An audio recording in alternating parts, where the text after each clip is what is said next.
With the collapse of the oil embargo to force Iran into a confrontation over the Straits of Hormuz, the US and Israel are looking for another way to get the long-sought war with Iran started, and more to the point, need to make it look like Iran is starting hostilities in order to make it politically and more difficult for Russia and China to support Iran.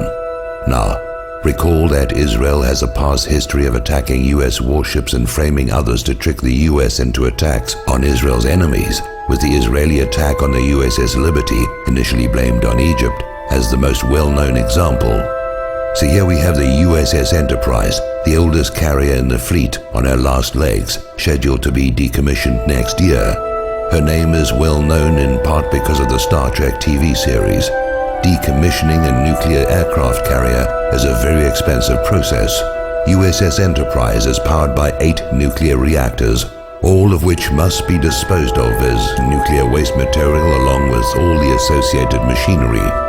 The US Navy would save a great deal of money, more than the scrap worth of the steel, if USS Enterprise were to be sunk in the Persian Gulf, where the radioactive mess is someone else's problem to deal with. So why send an ancient warship at the end of a useful life into harm's way? The same reason Franklin Roosevelt moved a bunch of obsolete warships from San Diego to Pearl Harbor, while their newer carriers and warships were well away from Hawaii on December the 7th, 1941. Israel has 3 Dolphin submarines, given to her by Germany.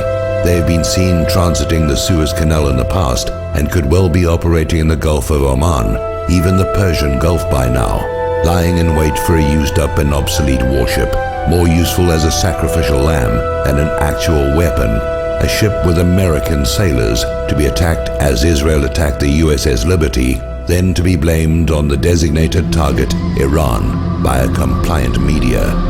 If you agree with this analysis, please post this video everywhere you see this carrier story. If we can make them doubt a false flag will be believed, maybe they'll call it off.